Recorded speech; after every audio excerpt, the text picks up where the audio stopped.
Sorry. Thanks, everybody. Good morning. I'd like to call the meeting to order. Review of the agenda. Any changes to the agenda?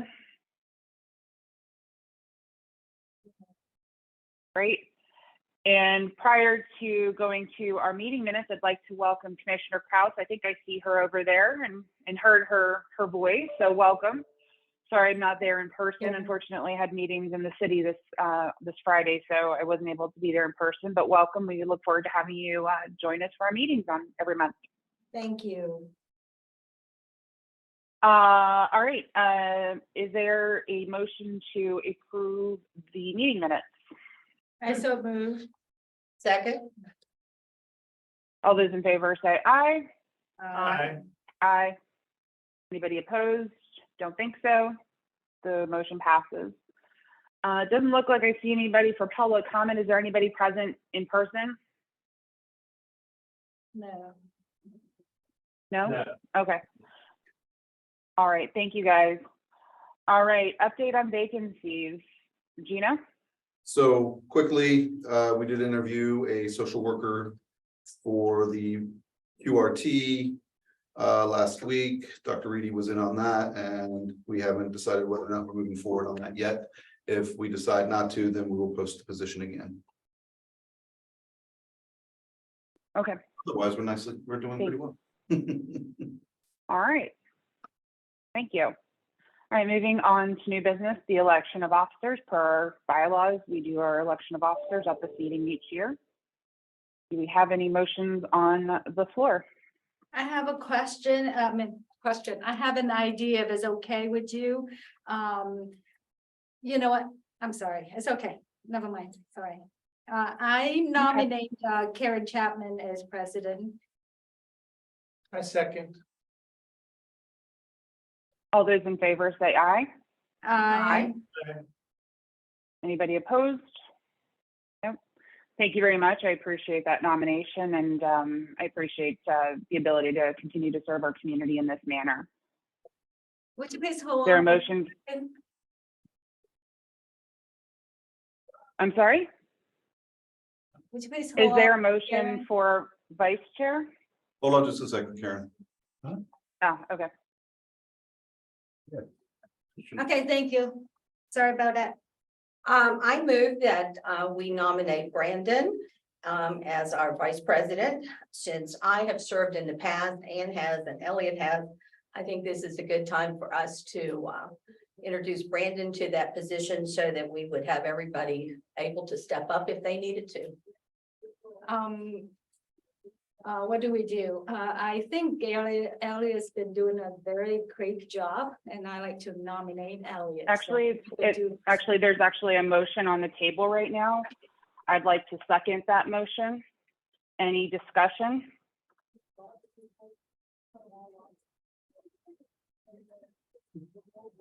No discussion. I appreciate that nomination, and being the newest member of the board, I feel like I have a lot to learn here in a 5-year rotation, but I'm excited to be a part of this board, a part of this journey of the Jefferson County Health Department, and I thank you for that vote of confidence and the opportunity, or the motion to at least be considered for that. So thank you. Are you willing to serve, or? Oh, yes, okay. Of course. I would love the opportunity. Any other discussion? All right, then all those in favor say aye. Aye. You need to vote. Oh, aye. Maybe it's a conflict. You're here allowed to vote. Any opposed? I abstain. The motion passes with 3 ayes, 1 abstention, and I guess, Elliot, is that an abstention as well? Yes. Okay. Thank you. And thank you, Brandon, for your willingness to serve. Really appreciate what the time that we know that this takes. All right, we'll move over to Charlie with Cox Holiday on our financial report. Good morning, everyone. You have a copy? Good morning. Did you grab one? Thank you. We know. Everybody have a copy of the financial report? Twice. We know. All right, let's jump into June 30th of 2023. So this is an entire fiscal year. So your bank balance as of June 30, 2023 is $485,000. That is in compliance with reserve requirements in excess of $110,000. To look at June numbers alone as far as your revenue and expenditures, we have revenue of $158,000 for June. And then we're gonna reduce that by salaries and wages of $84,000 and operating expenses of $20,000, leaving us a surplus for June 2023 of $54,000. Now, if we look at our fiscal year to date, so 7/1 of 2022 through 6/30 of 2023, we have revenue of approximately 1.4 million, salaries and wages of 1 million, and then reduce that again by operating expenses of $339,000, leaving us a surplus of almost $13,000 for our fiscal year end. Congratulations. Hey, Charlie. Oh, sorry, are we still in the June or did you move to July? Nope, I'm on June. You're still on June. Okay, thank you. So how that compares to what we budgeted. So the revenue is below budget about 9%. And there were a couple of grants that we thought we were going to get that we did not get. The ELC and the retention incentive. Salaries and wages, that was below about 14%. And again, that's due to mainly due to the retention incentive because we budgeted in that expense. Then operating expenses were above about 30%. And two of the big factors that we talked about in the past, vaccines and some increased travel expenses. Accounts receivable as of June 30, 2023, $328,000. Almost $258,000 between the West Virginia Treasury of $172 and the NEHA grant of $85,000. So Charlie, when these come in, those are still going to hit the FY23 budget. They're not going to get transferred into FY24, correct? Correct. You will see they are on your, those are in your revenue already for fiscal year 23. There's a hit your cash in fiscal year 24. There is one grant that is billed post fiscal year that counts towards fiscal year. We don't know what the amount spent on that grant is, so we don't know what the reimbursement is. So I suspect that final surplus number will increase a little. Okay, so it's not booked in revenue yet? No. Okay. Any questions about the June 30th financials? Yeah, this is the end of fiscal year reporting period. Correct. But the 1,394,000, is there any reports here that distinguish kind of how that revenue is broken down as far as billings versus grants versus XY? I just like to get a more global view of a year's worth of where that revenue is coming from. Yeah, so you go to page 3 of your packet. Yeah. There's the profit and loss budget versus actual. And so that shows you, what we brought in for like funded services and grants. Yep. Okay.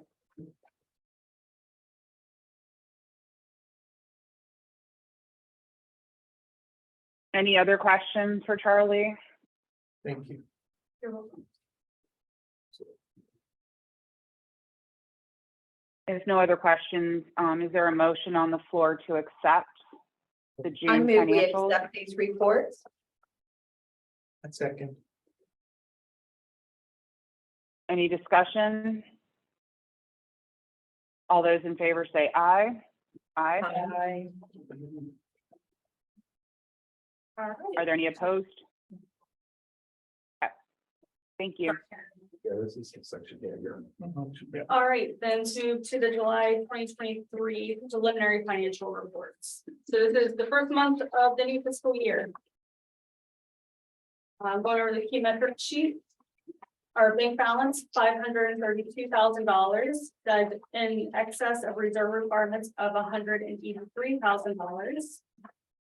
And then, since it's our first month, our July numbers and our fiscal year to date numbers are the same. Revenue, $136,000. We're gonna reduce that by salaries and wages of $76,000 and operating expenditures of $14,000, leaving us a surplus of $46,000. Revenue and salaries are in line with what we've budgeted, and operating expenses are 3% below, but usually when you get the final report, those operating expenses increase a little bit, so I expect that'll be in line with budget as well. And you're gonna see the accounts receivable went down. It's 232 or almost $33,000 compared to last month, we're in $328,000. So we got a majority of that NEHA grant, and then West Virginia Treasury went down a little bit as well. And you'll also notice the average days to pay keeps on decreasing every month. It's still been hovering around 40 days, but it's getting a lot better.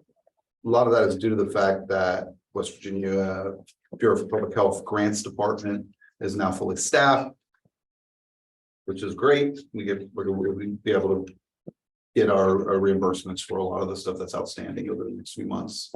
So, yay.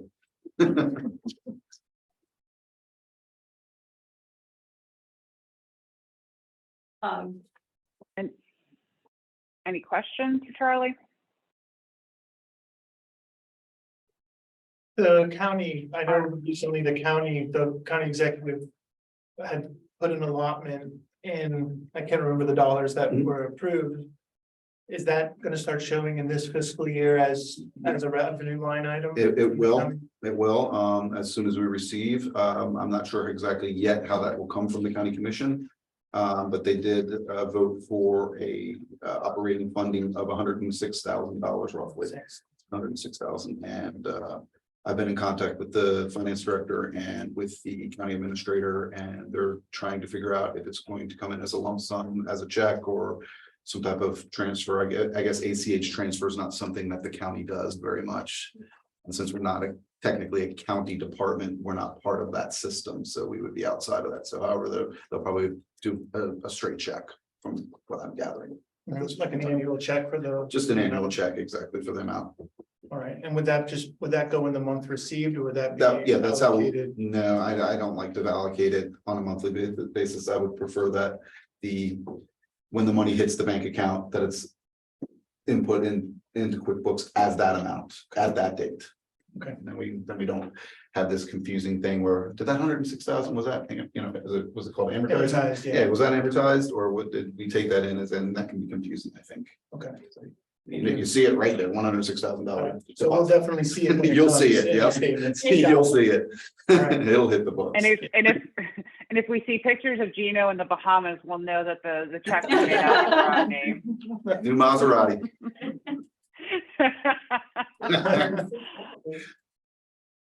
Yeah, maybe. All right. Maserati. Thank you all for your time and questions. Thank Thank you, you. Charlie. Thanks, Charlie. Always, Charlie. Thank you. Thank you. All right, moving over to, I think it's new services. Is that Gino or Dr. Reedy? I will do that. I'll start it. Okay. I just wanted to show a small graphic. There's several new services that we're offering, some like the opioid response we've talked about before. And I'm going to have some of our staff members present the items that first I want to show. No, this one. Okay. So just looking at leading causes of death as far as why we focus on certain things. This is in 2000, this summary, and you can see even 23 years ago, unintentional injuries are a major cause of death of young people. Homicide and suicide are major causes. So sometimes we get caught up in the news cycle and think this isn't how things used to be. Unfortunately, risk taking and, you know, all that is nothing new. So the, as you can see that by the time you hit 35, other physical causes, which may or not be related to lifestyle, start showing up as leading causes of death. Now we'll jump ahead 20 years. So this is still 20, look at the older people next. So now we can see it's pretty similar, but now unintentional injury has gone up another age group, and it's even pretty high still for the rest of the middle age group. And then if you say, well, what's unintentional injury? We go to the next slide. So this is in, if you can change that, show the heading. This is in 2000. That's good. You can leave it there. Okay. So the top line, the blue line, is the motor vehicle traffic deaths. The red line is unintentional injuries from 20 years ago. The brown line, if you look at the first two age groups, from 1 to 4 to 5 to 9, that's actually drowning is the second and third, second cause of death. We don't think about that much, but in that group, it's actually a very significant piece. So I've kept that one through the age groups. As you get to my age, the deaths are overwhelmingly related to falls and heart disease, and but the unintentional injuries, it's falls. But you can see that the number of motor vehicle accidents greatly exceeds the other unintentional deaths, especially in the young people. Now we'll go keep in mind. So if you look at the motor vehicle accidents, the high points about 6,000 to 7,000 in the young adult group, and 4,000 for the highest group with poison. These are poisonings is the red line, which would include overdoses. Questions on that before I move on, in case I wasn't. Okay, next we'll go to 20 years later. That show up, is that on there? Oh. When did you add that part? Oh, okay. Anyway, the next year, I'm sorry, that's the punchline. The next year is that across the age groups from 15 through 55, the red line greatly exceeds, going up to 20,000 for some of those age groups. The motor vehicle accidents stayed pretty much the same, but now the major cause for adolescents, young and many middle-aged adults now is poisonings, which mostly means overdoses.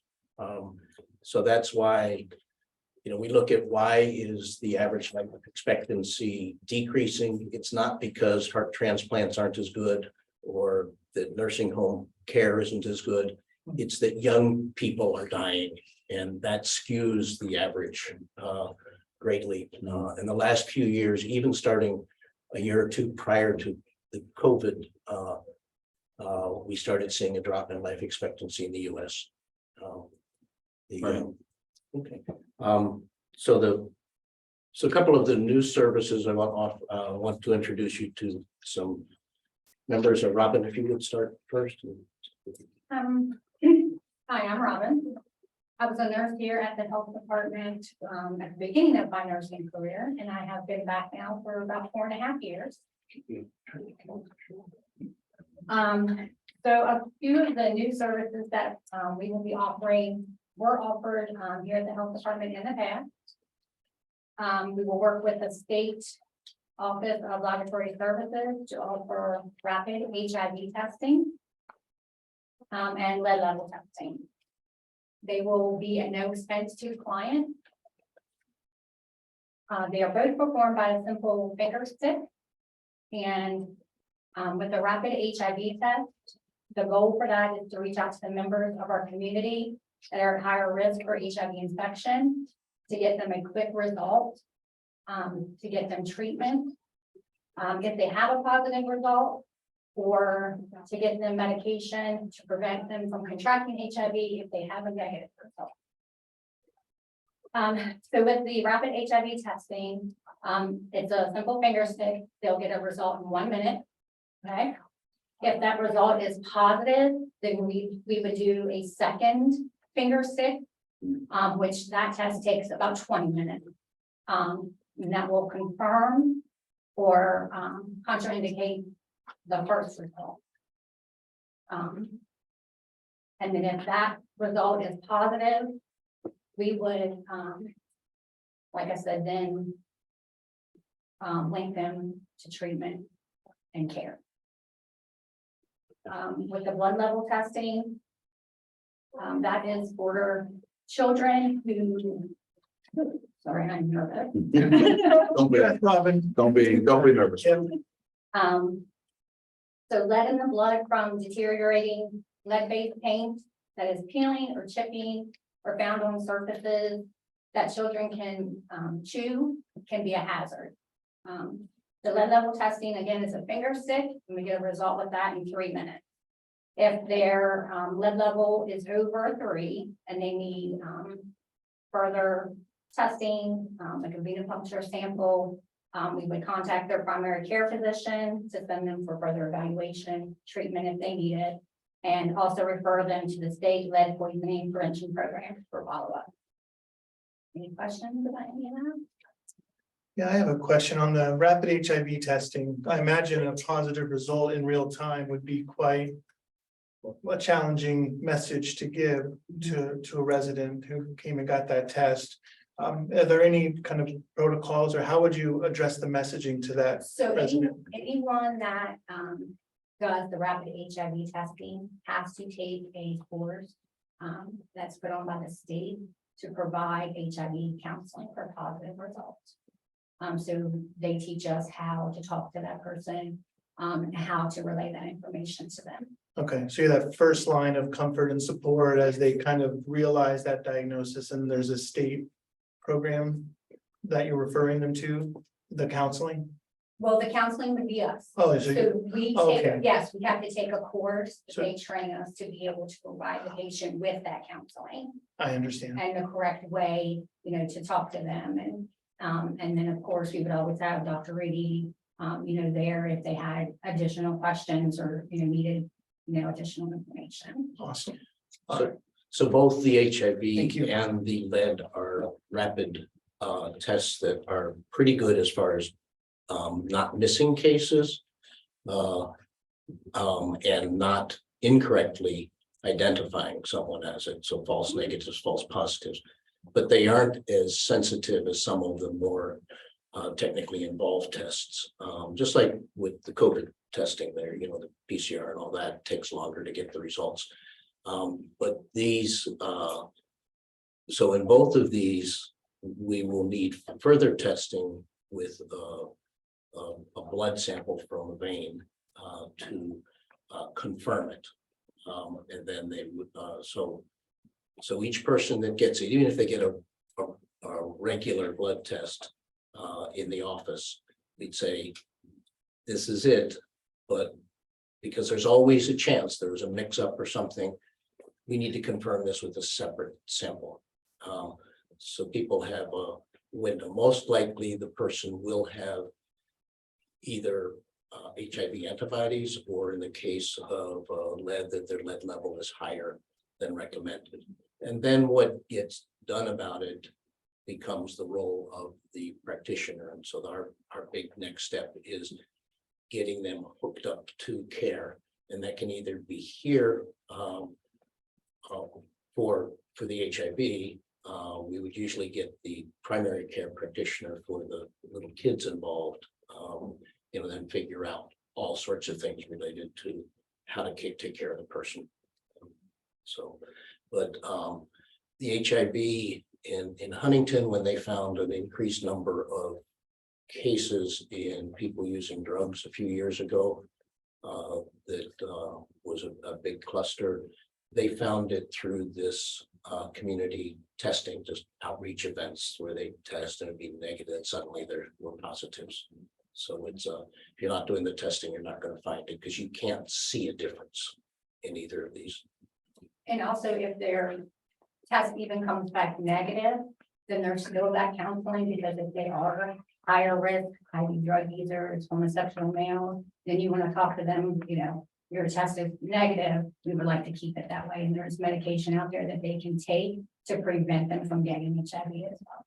Awesome. So the little kids are supposed to get level testing.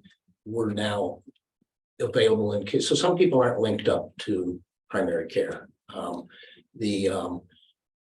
If their lead level's high, it would be confirmed, then someone needs to make a decision. Does this need treatment for it, or why is it high? And the Office of Environmental Services at the state would go in and say, is it, you know, lead paint? Is it the water? Is it dad or mom works in a place with heavy metals and they're bringing it home on their clothes? So there are a number of things. Are you eating supplements or toys or earthenware from another country where it was made with things hopefully not being used here? So there are a number of different possibilities that someone would spend time actually doing an analysis of their living situation. Dr. Reedy, you did answer my supposed to have question, to be question. So we did a rapid test. We have to send them for a blood sample test to at least figure out their disease progress. So we don't do that here. So we usually refer them to their primary doctors. And then the treatment, we give them initial treatment, and then they can come back to us to follow up with the follow-up treatment, or they go with, I guess they have the choice to go with their primary doctors or us. Correct. So with the lead, that would be referred to their usually caregiver. But also because these are little kids, getting a vein is a step up on the skill level of the blood drawer. So we would refer them to a lab where they're doing this routinely on little children. For HIV, that is something I'm capable of evaluating and treating a person. But we would, like anything else, we give them the option of where would you, we can treat you. Do you have we usually, if they have a primary care, we want them taking the lead in deciding where they get treated. But we wouldn't start a treatment that day with HIV. We want to confirm things. And their blood test would be drawn here. Here, and then you get the result. Okay, got it. Okay. So it's not as deadly as the 80s anymore, right? We have completely different prognosis than in the 80s and early and mid 90s, in that it was an incurable disease that eventually led to death. Since the mid 90s, treatment has been available that can make this a chronic illness like diabetes or hypertension. Daily medication, for most people, it's a pill a day, and most people tolerate it well. It's still better not to get it, but right. there are So there's people I know who have been treated since the late 80s, and you could not pick them out from the audience as being someone who has HIV. So it's definitely something to treat, but you rather not have it. Right. So precautions or. Thank you. I have no more questions. Edie? Okay, good morning, everybody. My name is Katie Blunt. I am new here at the health department. I was just brought on to be part of the QRT team, the quick response team that they're putting together here. I was born here, raised here, Shepherdstown, Jefferson County. So I am real familiar with the area, with the trends and, everything. When you're a local, you know how it is. I am also a person in recovery from long-term substance abuse. I spent about 18 years of my life using and abusing drugs. I now have 4 years and 4 months clean and sober, Congratulations. complete abstinence. Thank you, from opiates and benzos. Thank you. I began working as a peer recovery coach back in 2021, and then I became certified with the state of West Virginia in 2022. Just to share a little bit about like what a peer coach is and actually does. A peer coach is a community health worker. In this case, I'll be serving as the peer to participants. What makes me a peer to them will be my lived experience and understanding of that culture. I was taught in my recovery that the opposite of addiction is connection. So I'm hoping that I can kind of be the connection for these folks here and kind of give them that comfort level to then go on and connect them to whatever it is that they need to start rebuilding. You know, I just really think that the accessibility and the knowledge of what is available to a lot of people in our counties and in this area is, they don't have it. They don't even know what is available. So I just really hope that I can help people rebuild, put their life back together, lay the groundwork to kind of change their circumstances in their lives. The quick response team as a whole, we're going to be responding to the needs of the community by keeping up on current drug trends, providing naloxone and naloxone trainings, making referrals to local resources for essential needs. There's so many things out there now. There's, you know, free grocery stores where you can go in and register and go grocery shopping. So, making those referrals, sending them in the direction they need to go to, making referrals to inpatient and outpatient treatment services, based on the individual needs. And then as the peer recovery support specialist on the quick response team, I'll be available to provide peer coaching sessions here.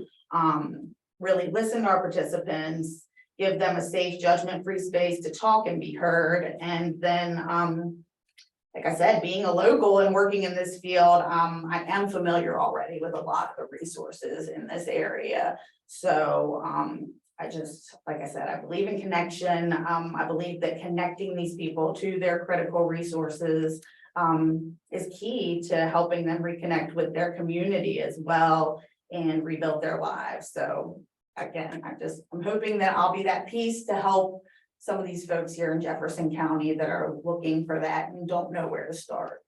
I have a question for you. Absolutely. So you're saying that you work with people who are currently, are they in treatment or?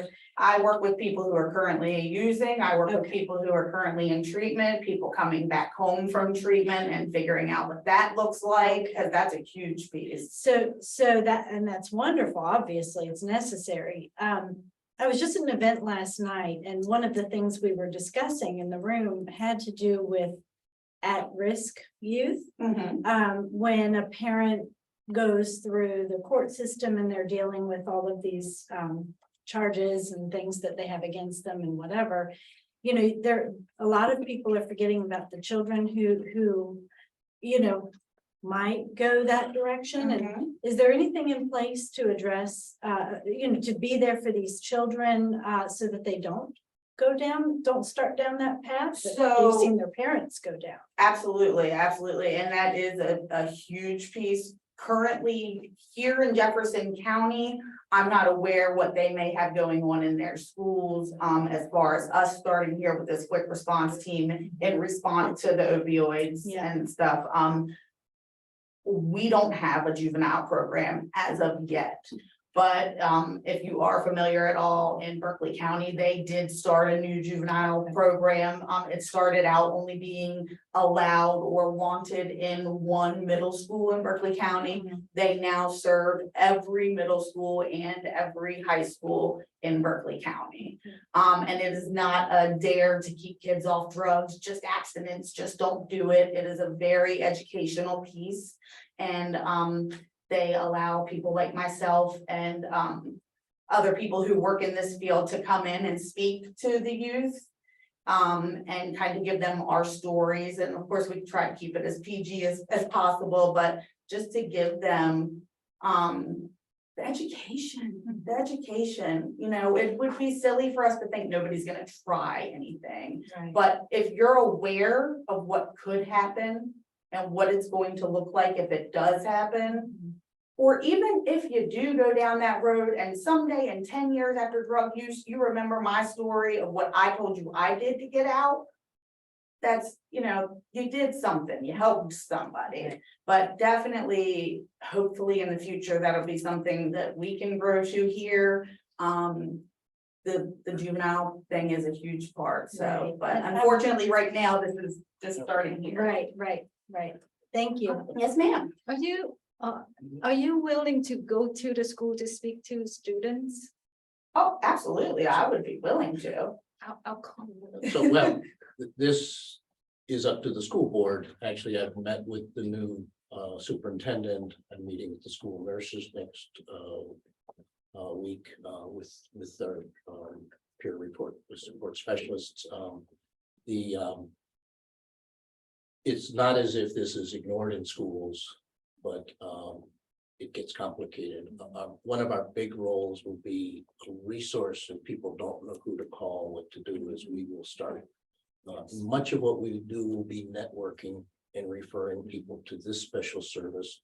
What we call the social determinants of health. I mean, sometimes it has to do with housing, sometimes it's transportation. You know, there's things that you Complicated. you know, but it's as much of it's social work, but so I expect we will need several. Berkeley Council, I guess they were called at that time, the commission, I think in 2016 first hired people in this role, and they built a larger department, collaborating with the health department. But the needs here, if we're lucky, no one in our lives is touched by it, but most people are some way or another. And when you see something, you say, where do I turn to? And it's often hard to do it. So we're part of our role is to. I don't have any power in the other public school here, but yeah, we can do it. So Robin for has our middle school. worked with the other school. Well, if I may just hop back in for a moment, I'm not just talking about within the schools. I'm also talking about like maybe through the courts and try to, I know that I see that there's a place within the school, but it's also, there's a lot of stigma attached to it. Oh, if so-and-so sees so-and-so talking to that person, why? You know, they start talking, but outside of that, maybe more through a court system or through a program that you might be aware of. I don't know quite what it would look like, but to try to connect with those children outside of school and say, I see that family, you know, that's and try to. Jennifer, they do. Jennifer, Yes.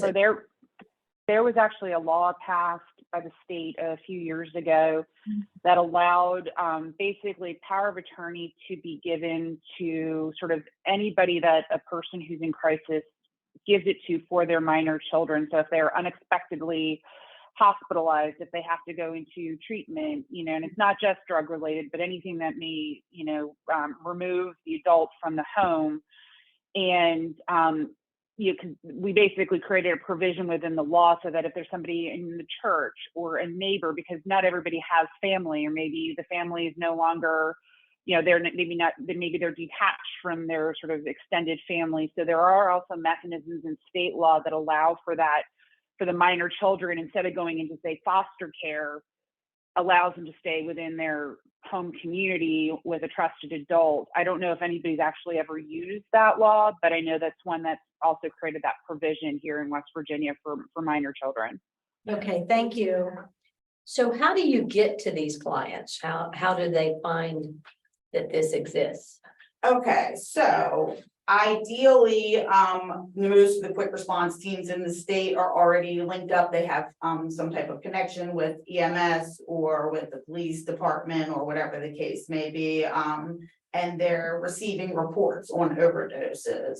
We're not there yet, but we're gonna go ahead and try to lay some groundwork. I'm going to be putting out flyers. We're gonna be participating, of course, in Save a Life Day and other recovery events, other the fair, the African American Heritage Festival, other events that the health department will be at as well. I will now be there handing out my contact information, and I'm gonna post flyers in local places, sheets, places like the Motel 6 across from the Walmart that I know are hot spots with just tear off phone numbers to reach me. And hopefully, because we are starting very small, we can start getting the word out, because at the very least, these people trust each other.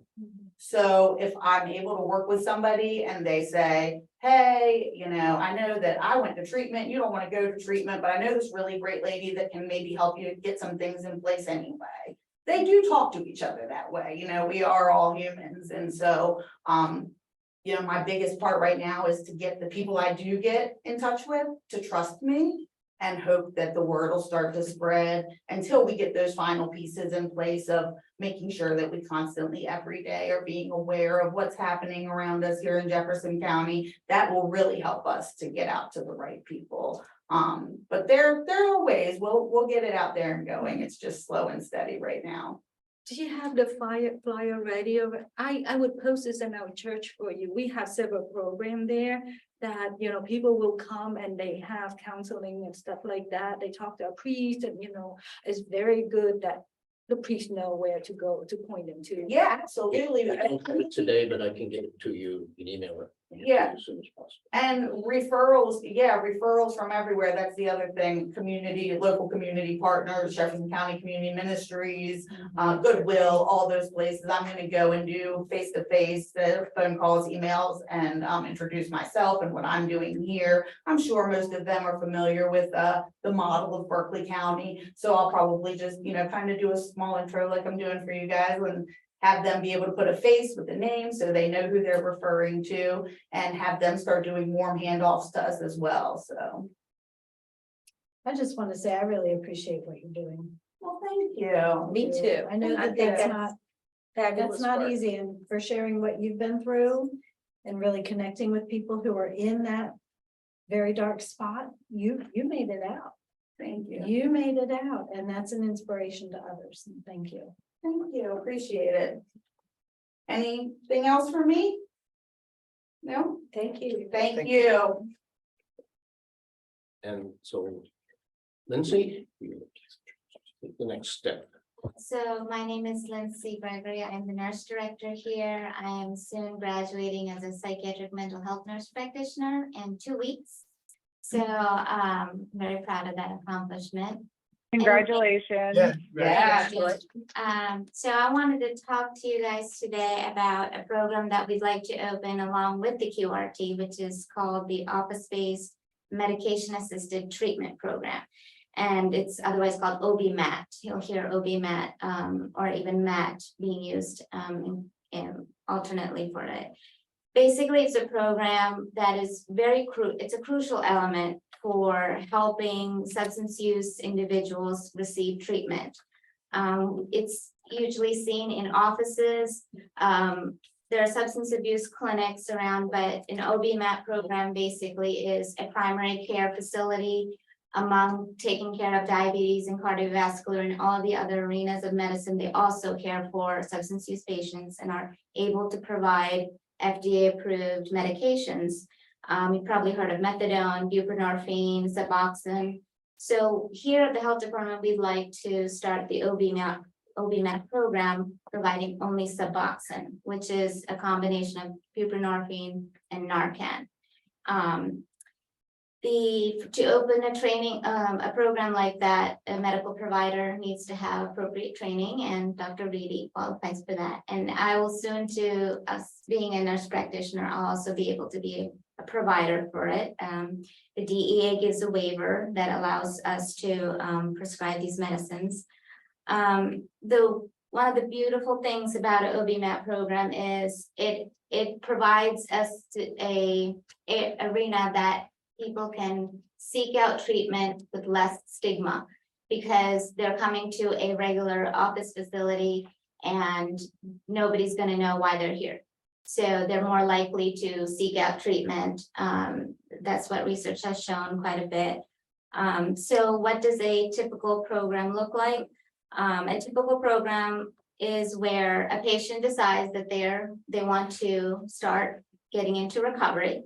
So here we would hope through the QRT program, we will be able to get patients to know that we have the program here. Once they want a program, they'll get an appointment with one of the providers, and they will be entered into a program where it has different phases. And the beginning phases is the weekly appointment with the provider, a weekly counseling appointment with a therapist, and weekly urine tests. And this model is based off of what the state has put in effect through the Department of Health and Human Resources. The governing body actually is OFLAC, Office of Health Facility Licensure and Certification. They're a big part of it. So they have a model that we would completely follow. So a patient would come in, start in the program, and then once they achieve all their goals, they go into a phase 2, and then there's phase 3, and then there's a maintenance program. So the maintenance, the idea is to get them to maintenance where they can have no relapse and continue with the low dose of medicine. It's like treating diabetes and treating like HIV long-term. It's an ongoing process. And patients will continue to see the provider most likely on a monthly basis once they're on a maintenance program. It could go up to 2 months, but it's all dependent on the patient and how the program, and it's sort of customized at the very end. So in order for us to set up this program, we also need to apply for licensure and certification through OFLAC. And in the application, there is a requirement, and I'm going to read it out to you. So one of the things we need to submit is a copy of the governing body's written authorization empowering the CEO or his or her designee to authorize specified individuals to sign the application and to act on its behalf. So the governing body would be the Board of Health. So that's what I wanted to let you know today. And how long does this program last for most of these people? So I have experience working at substance abuse clinics with the program, and it can be, some patients are on it for 10 years. They will continue taking it. They feel confident by staying in the program. It keeps them out of relapse, and they're able to have a fulfilling, productive life. Mm-hmm. There are others who wish to leave the program after 2 years or 3. It depends on the individual. The option is there. The goal is to keep them from relapse, to keep them from relapse and be able to give them a fulfilling life so that they can focus on other parts of their life instead of worrying about their substance abuse problem. And do we have a grant that funds this right now? We Patrick do not have a grant, so this would be fee for service. So among the early steps are getting them signed up with the health insurance to not simply for our services, but to pay for the medication and testing, and because we have to do urine drug screens and that all adds up. But we won't get rich on this. Some places do get rich on all sorts of programs where this is not going to be the turnstile where you next. This will be individual care. The medication assisted is the medication's part of it, but it's not just the pill. It's other stuff. I have some experience in family with addiction. And I know that it is not simply a physical thing, it is also a mental thing. And so you're saying that this is something that they offer, or you would offer counseling for and things of that nature. It's not just a medication, right? It's more than that, because it needs to be more than that. And So- yes. Sorry. So having Katie being able to give us a lot of resources. So her ability will be able to connect with other services that they need. And for us as to have the program, we would provide the medication, the urine testing, and counseling. You would need someone to counsel. I can do that in the beginning stages until I can't handle it anymore. When we have a more patient flow. But I am qualified to provide both therapy and medication. Okay, and just one more thing, and then I know I can see you need to say something, but I would just encourage you to also point people to church. I find that is something, it's a hole that needs filling. And you're either filling it with drugs or alcohol or, I would also encourage people to attend a church and see where they fit and try to get that whole thing by God. They need some sort of permanent support. Like church. So spiritual needs are always supported, Yes. depending on whatever religion or spiritualism they have. That's never put down or anything. Good. Especially in my experience, if a patient talks about it, all the way supporting, and if I have the ability to, if I know resources providing them with it. Okay.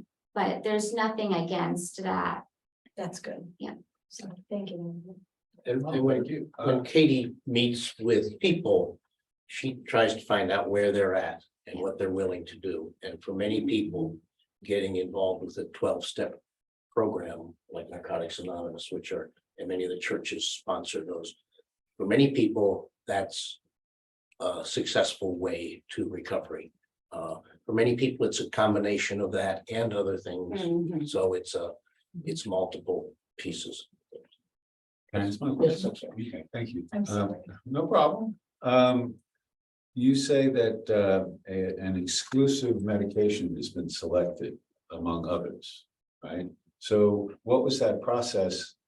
And why was that particular medication the exclusive one that you're going to use instead of, So the three main ones is buprenorphine, methadone, and Suboxone. Suboxone is basically buprenorphine plus Narcan.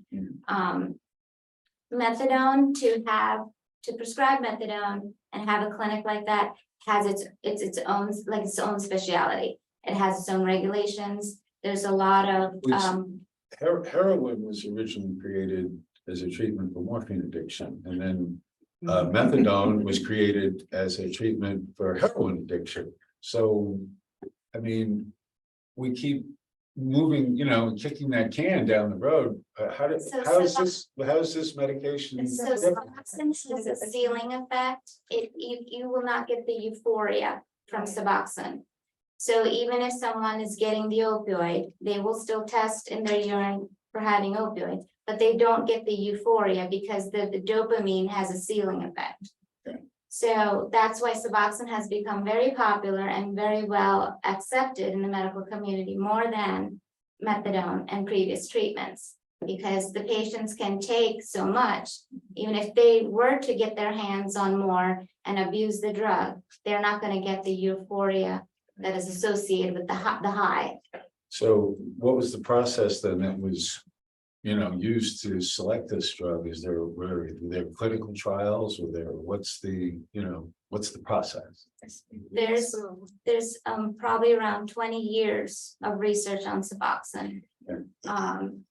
This is, most states are implementing it as well. OB-MAT program is recommended by SAMHSA and the CDC. So there's a huge governing bodies that are also supporting it. And at the individual level, on my personal experience, I've seen so many providers providing it and appreciating it for its value. Dr. Reedy, fill me in on this if I'm wrong. So that is a blocker. So you totally don't feel anything, no pain. That's why a lot of time, if you use a medication and you have to tell your doctor you get into an accident because you don't feel any pain. You don't get the high. It's not the drug I'm thinking about. I'm sorry, let Dr. Reedy answer your question. So, Maybe it is a So- different medication I'm thinking about. so there are three different things. There's the agonist for the active thing, and that would be, we'll just say heroin or fentanyl now is what it is. Fentanyl gives that effect that So you have a both prevents withdrawal and gives the, you will just say euphoria or high. And then there's the antagonist that blocks that. That's the Narcan or naltrexone, which is also, there's a pill form of the naltrexone that you can take or give as a shot in a thing called Vivitrol, which is another thing that wasn't mentioned, that for some people that will be what helps them in their recovery instead of the buprenorphine.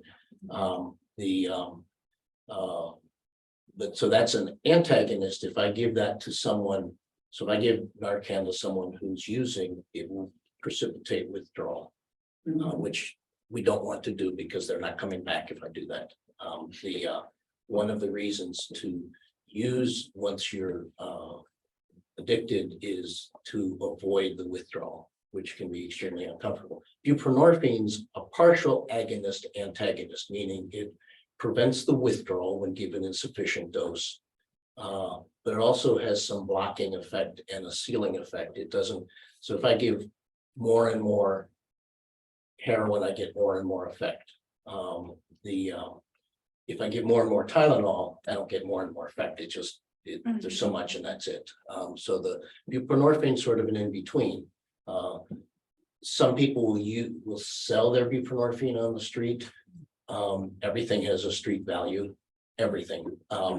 And so they can sell it because if I use and I can't get my heroin, if I take buprenorphine, that at least may prevent the withdrawal. So there is a role for it. But part of what we do is we try and be sure that people we're seeing and prescribing is that they are appropriately taking this. That's the drug screening. Some unfortunately failing in treatment. We don't want to use negatives, but not adhering to it, relapsing is a common problem. This is not a simple therapy. The medicines alone are not sufficient, but just asking for willpower doesn't tend to work for many people either. I have to get back to you. This is probably 10 years ago. Is this medication been used in Washington County? And I attend one of the graduate class. And they mentioned is a medication is a blocker, is completely take away any pain. You don't feel pain at all. And it's a 1 month shot. And basically you literally have to wear something on you, said I'm using that medication, and if you get into an accident, because they have to know your pain level because you don't feel pain at all. Maybe you have internal bleeding, you know, like they have to do like extra step to make sure that you know, to check you out if you in like an accident and you unconscious, you know, but it's been very effective in Washington County, Maryland. And I have to get back to you. I don't believe it's this one, but you'd have to let me know. Yeah, I'm It's like- curious too it's now, like- 'cause it sounds like Yeah, it's a I mean, miracle drug. you literally don't feel anything. I don't know, that's kind of interesting. I know, it's kind of weird, but I heard it has really worked. I'm sorry. Another question. So Patrick Morrissey won that lawsuit for the state, and that money is supposed to be aliquot down. Do we have any money for that to use for this program? So hopefully at some point, I'm sure at some point, the county will be distributed money. There is a law that establishes something called the West Virginia First Foundation, and there are local representatives as well as appointed representatives who will be on the governing body that allocates the money to different. So that's a step ahead. So we're watching that. Nathan Cochran with the prosecuting attorney's office, they're very involved in what's going on. The prosecutors involved. We're not quite at that step. Yeah, hopefully this will fund efforts for some years into the future. Everyone is going to have their hand out. If we want to do it right, we need a lot of money, and I'm really passionate about this, you know. Yeah. I'm willing to Well, help. I'm very grateful that you're very passionate about it.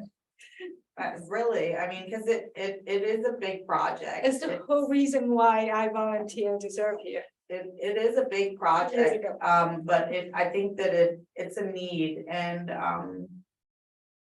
it helps people to live their life and, you know, like she said, it does vary. Some people are on it and they want to get off immediately. And then other people are like, you know what, if I have to take this little piece of medicine for the rest of my life, just like I have to take my antidepressant medicine or my anti-anxiety medicine, I'm okay with that because I get up and go to work every day and I take care of my children and I do things with my family.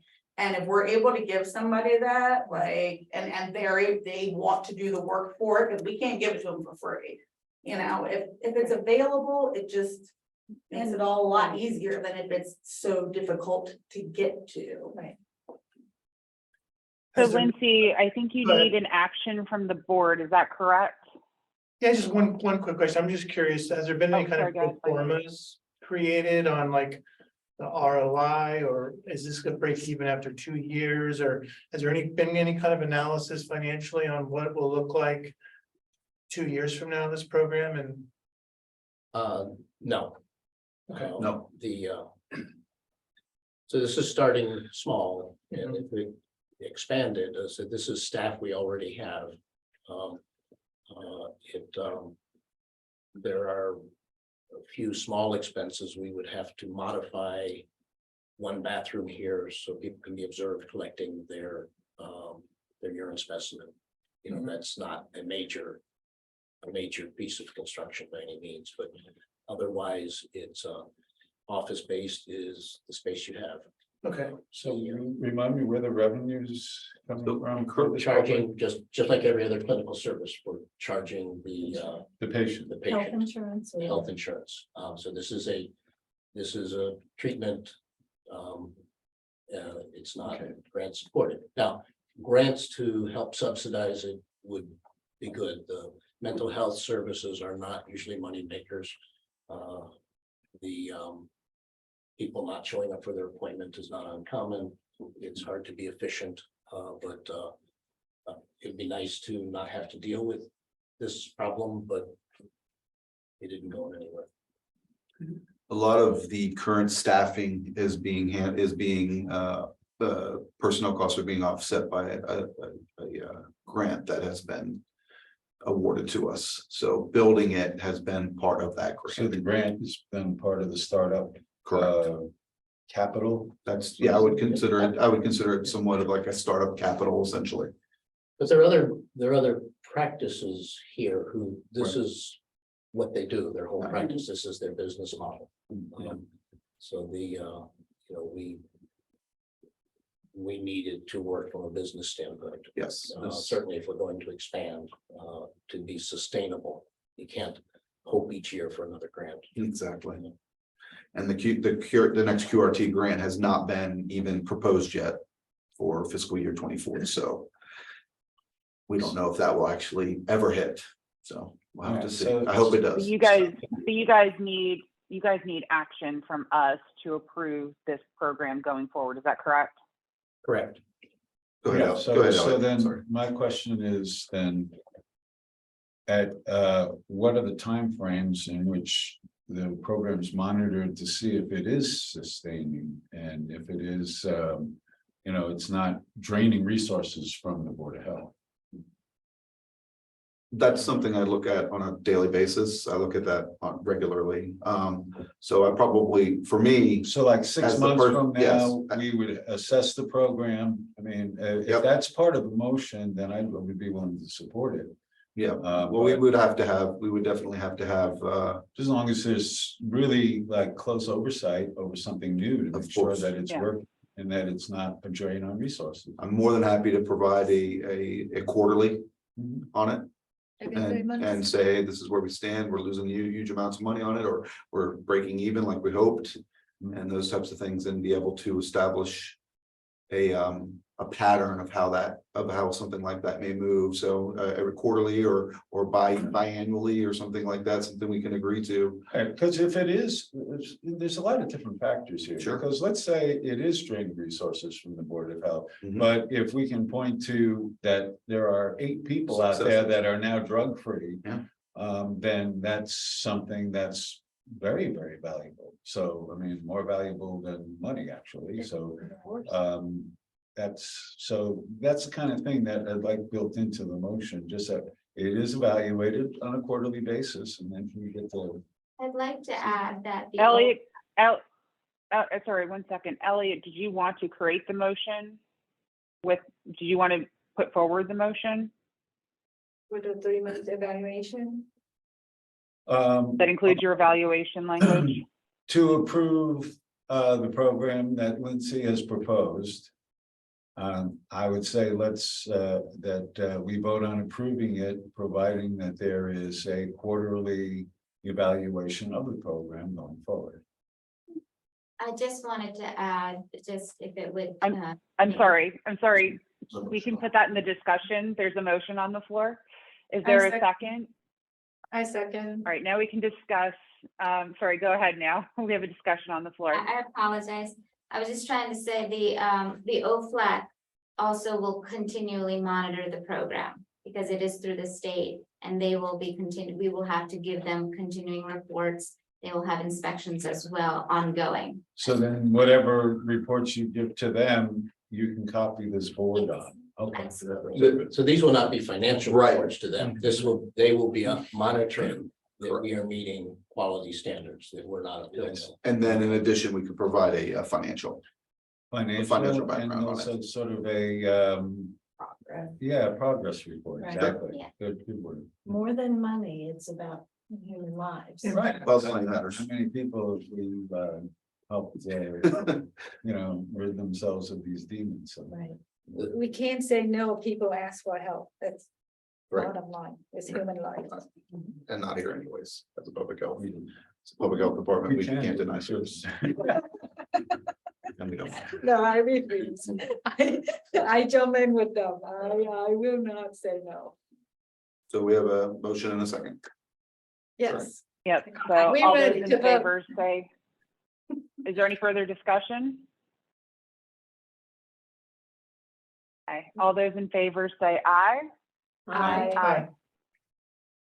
Don't think anybody opposed. All We'll right, come the up motion passes. for the next board meeting. Lindsay and I will work up a potential reporting timeline for you, so you'll know when to expect those types of reports.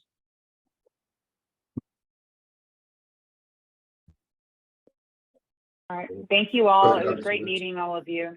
I appreciate Thank everything you. you are bringing to this team and to the community. Thank you. We absolutely needed an approval on the mat. I don't think we don't need any approval for the lead testing or the HIV testing. We just wanted you guys to know that this is a new service.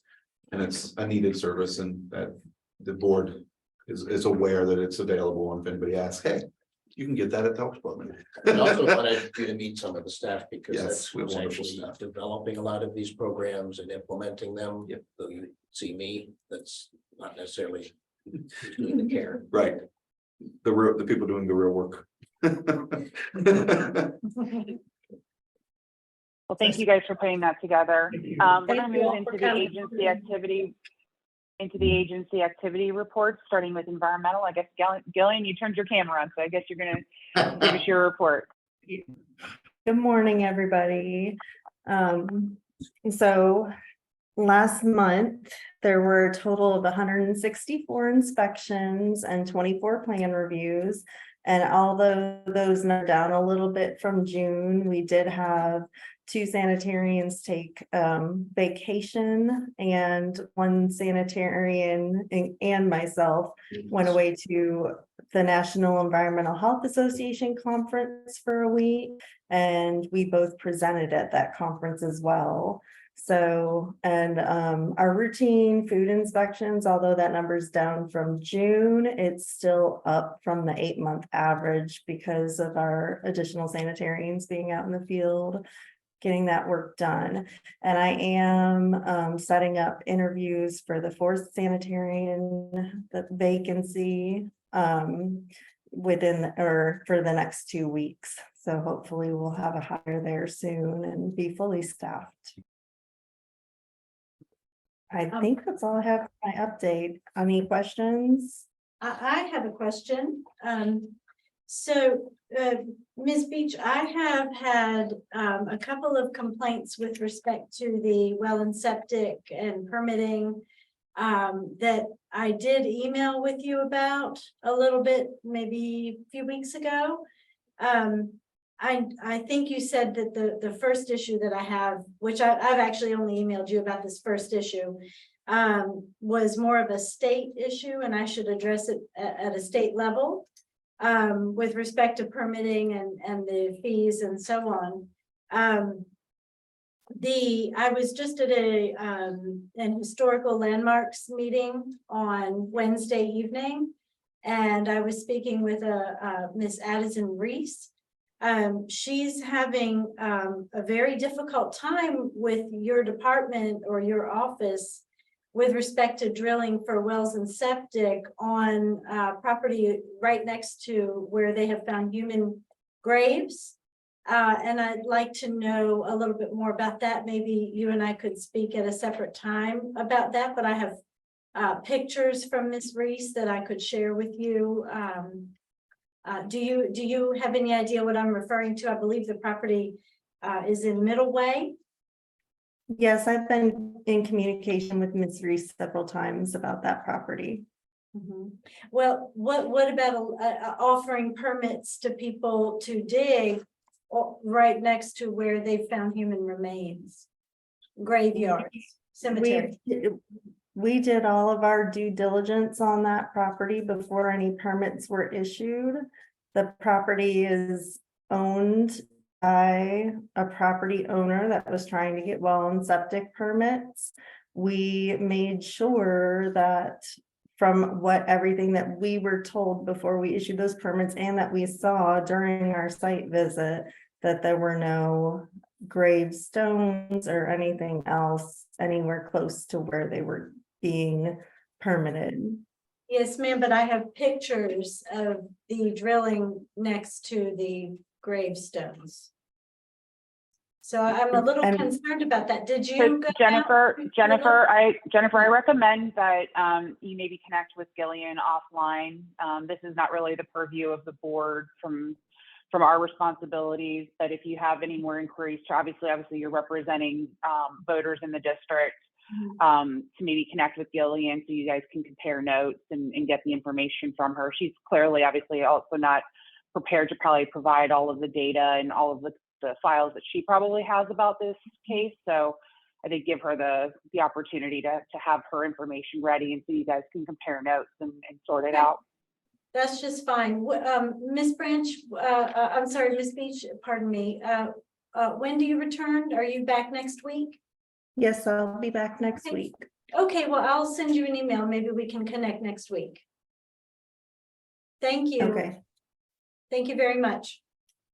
Yep, thank you. Any other questions on environmental? All right, moving, I think I heard Mason earlier. Is Mason there for threat preparedness? Yes, yeah, I'm here. So just two quick things. We're getting ready to set up over at the Jefferson County Fair. That's going to be coming up on, we're going to set up on Friday, August the 18th. And then we are going to be set up out there from Sunday the 20th through Saturday, August the 26th. We're going to have different staff members. I've got a full schedule. It's going to be staffed with almost everybody in the department. We're going to be handing out new flyers. We're going to be handing out pens, backpacks. Those will go a different way. Yeah. And then so we'll be there at the fair that week, if you want to come and check us out. And then the other thing is I'm working with the American Red Cross to set up and update the different shelter facilities in Jefferson County. So as of right now, we have 11 that we're gonna split up in teams and go out and do hopefully beginning next week. So more on that, and that's everything that I've got. Any questions? I think you guys remember this time to bring lots of fans. Yeah, we're gonna try to bring for answer next time. Hot. Yeah. It was very hot. Been there for years, so we know, we have like fair, like Although we got lucky that we areas, weren't, in- fans. we got lucky that we aren't in one of the sidebars, because it gets really, really hot in there. Yes, yes. Mason, can you clarify what you mean by the shelters, Red Cross shelters? So the Red Cross shelters, those are just locations where people can go to if there's been a disaster, like we had the derecho a couple years ago. Really bad heat waves, cold spells, that sort of thing. And it's just the facilities that people can go. Within the Eastern Panhandle, we don't usually see a whole lot of people that go to shelters. Of course, we've been lucky and fortunate to not have had many like disasters within our county, but generally, from speaking with the disaster program manager over at the Red Cross, he's generally seen throughout his region that many people aren't necessarily, they don't know where to go, or they aren't willing to go, or they, you know, because they have pets, they have things that they have to deal with, so. Are there pet friendly shelters? There are a couple. Okay. I know one of them is Wildwood Middle School. And then I would have to see with Steve Allen over at Emergency Management, but he's got, I think, one or two other ones, but that's one that I remember. So these would be open when the emergency management office, declares. Yeah, so the it's not Emergency Management Office. daily operations. No. If there's a disaster, the County Emergency Management Office will put in a request to the Red Cross for shelter openings. Any other questions? Thanks, Mason. Moving over to clinical activity. Okay, so for clinical activities, the family planning, we had 28 patient encounters. Breast and cervical cancer screening program, we've had 3. Sexually transmitted infections, patient encounters were 11. Patients treated with medications were 3. For vaccinations, total vaccinations administered was 82. Childhood vaccinations 64. Flu vaccinations 0. However, we are expecting our flu vaccine shipment anytime now as we're entering the season for flu. COVID vaccines were 3, other vaccines 15. For TB, our skin tests were 12, and other was 6. You can really see the uptick in the back to school vaccine. So Yes. that's definitely grown and growing. The MAP program that we talked about, I mean, in essence, it really is just another line item here under clinical services. Yeah. Right? Yeah. And I mean, that may be a good place to start as far as the volumes that the program's seeing, et cetera. Yes. Right, that might be an easy place to talk about numbers and then have something that's a little bit more detailed, but maybe not shared so much publicly. Yeah. About the effects.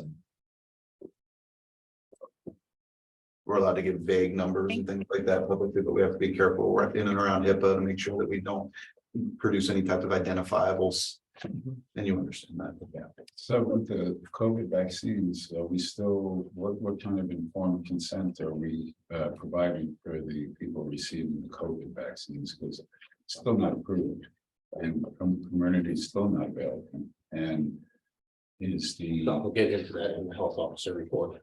Okay. Thank you. All right, we'll move on to epidemiologist report. All right, so I just have 2 main points to kind of talk about today. No presentation formally on the screen, so I'm just going to have that talk. And if you have any questions, please go let me know. The first point is COVID. We've had a couple of calls this month asking about if there's been an influx or anything like that.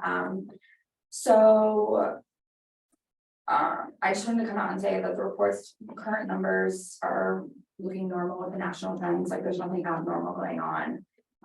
within that I've noticed. Second point is the reportable diseases this month. Same thing with that, there's nothing really abnormal occurring in the number of cases I've been seeing. Right now, the main cases I've been looking at have been enteric diseases, which are microorganisms such as viruses, bacteria, and parasites that cause intestinal illnesses. And just main thing to think about is ways to prevent that is increased hand washing, make sure food is refrigerated and cooked at proper temperatures, and try to avoid intaking water from recreational activities. And your name? My name is Bevan. Thank you. Yeah, absolutely. Thank you. Are you a doctor? No, I've been known to. Okay, thank you very much. I'm just trying to get to know people. Yep. That's all. Thank you very much. Yep. Thank you. Dr. Reedy, Health Officer report. So the much of what we talked about earlier is part of the health officer report. Back to school vaccines are going on. It's just a continuation of the early childhood vaccinations, just tends to cluster at this time. With regard to respiratory virus vaccinations, the yearly influenza vaccines will arrive sometime, hopefully in the next few weeks. And then we'll be providing those. And that will end up being a significant nursing activity. There's a new vaccine that's going to be available for respiratory syncytial virus or RSV, which is first time that's been available, especially for older people with respiratory problems. Whether we will be administering that here mostly depends on the finances, in that this will be covered. Giving it's no different, but this is covered under Part D of Medicare, which is the prescription drug benefit from the pharmacy. Most vaccines are Part B, which is outpatient services through practitioners' offices. There are some ways of purchasing it through a benefits company we're looking at, but we need to be sure that's covered right, because this isn't the usual way. But there are a number of people that will be beneficial for the RSV for infants is a problem. There's a newer monoclonal antibody that would be given to them that's a longer acting than what's been available. That's not something we've done here before, and I don't at the moment think we could be doing that. They'll usually get that from their practitioner providing their care. The COVID vaccines, the prior ones are being phased out, and that they are no longer shipping those. So if we wanted to get a new order, we couldn't get them anymore. They're not shipping them to us anymore. Part of this is with the public health emergency being rescinded in May. These will not be, the vaccine itself will no longer be provided free. We will have to purchase it like we do influenza or any other vaccination.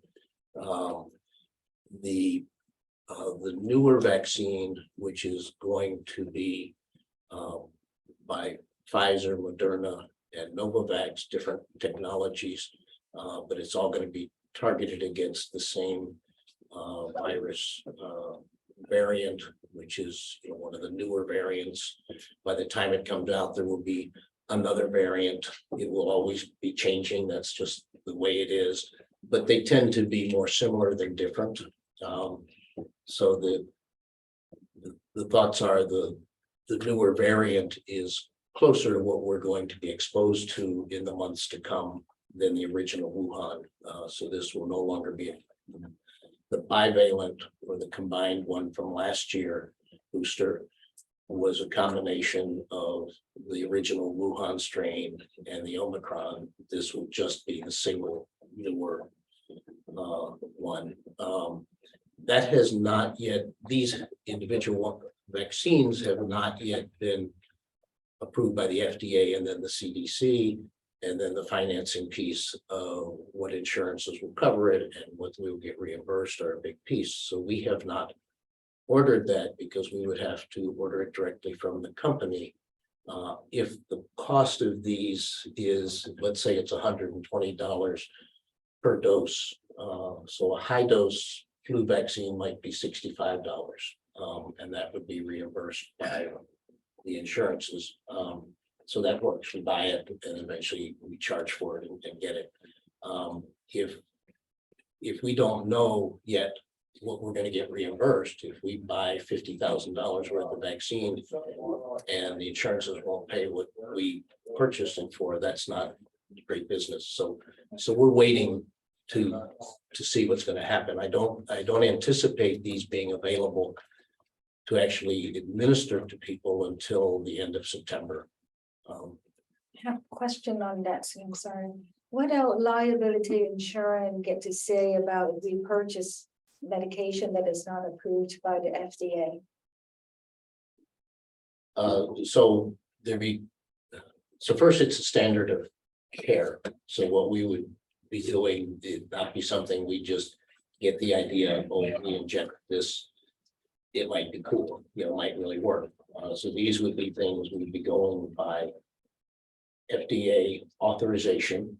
So the difference between approval and authorization and things like that, but it's not something we just came up with the idea to do it. So it is a standard of care. And the same with the CDC recommendations.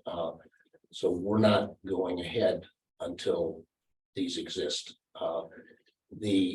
Another piece with liability, which is different, is when authorizations come, is there federal vaccine safety program?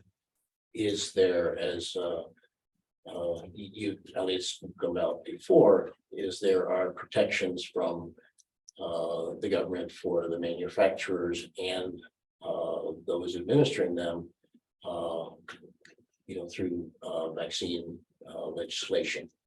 That is, not yet decided on these newer vaccines either. So a lot of people are asking us about when this new one's going to be available because the press likes to talk about it. It's not yet available, and there are a number of major pieces that have to be worked out yet. Until those all fall in place, I expect they will. If we won't go ahead and purchase anything. But what's different from when the vaccines first rolled out is that we have to buy it now instead of it coming directly from the state. Well, we were telling people in case of Moderna vaccines that was not approved. It was an emergency use authorization. It was not an approved vaccine. So we were administering an unapproved vaccine under the EUA. With Pfizer, we were telling people that they were receiving Comirnaty or the emergency use authorized vaccine, and Comirnaty has never been available. So we were not specifically saying that. Before we give vaccinations, we give people information, either if it's an approved one, it's called the vaccine information statement for the others. None of the COVID vaccines that we administered were approved by the FDA, none of them. So for those who are not approved, there is the emergency use authorization information that is given to, and it clearly states that. But we were telling people that they were getting Comirnaty.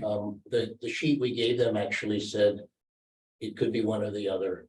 But Comirnaty wasn't available, so it had to be the other, and people weren't realizing that. But so that's deceptive. Well, no, that they would be receiving one or the other if someone said. But they couldn't possibly receive Comirnaty because it wasn't available, and it still isn't in the United States. It's not. So we weren't saying that, the paper said it. If someone asked us specifically, we could show them, But we were giving them the paper, so that's coming from us. okay. We've had this discussion before, Yes, but we have. And we the have paper results. says you may receive one or the other. I cannot tell you the exact words, but it didn't say this is the exact one you're getting. It says these are. But they couldn't have gotten the other because it wasn't available and it still isn't. That's my point. Right. No, you're correct. Anything else, Dr. Reedy, in your report? No, All right, Gino?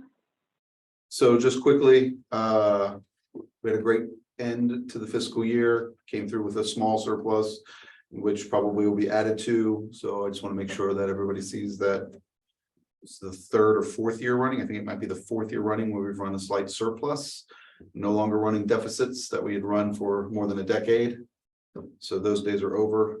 1, 2, if you look at the final numbers for the fiscal year 23 in June, you'll see an incredible increase in the amount of clinical services revenue that was generated. Almost more than $100,000 over the previous year and more than 110,000 than the average over the last 5 years, so the previous 5 years. So that was one of the things we wanted to get done. It's been done, and we'll only hopefully continue to improve upon those on those. I did not bring any requests to change the stipend for the sanitarians shoe stipend to you guys yet, because I knew that there was many other things that were going on at this time. So I didn't want to include that. That will be for September. And other than that, I don't have much else to say. That's it. Thank you.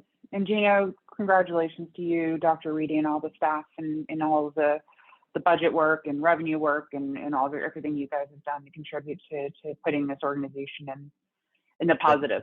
So thank you. Agreed. Motion All to. right, Well, I'd like to welcome Commissioner Kraus, and it's nice to have a commissioner that actually attends the meetings, that's interested and engaged. My pleasure. Thank you very much. Thank you. Also, welcome back again. Yes. all right. Is there a motion to adjourn?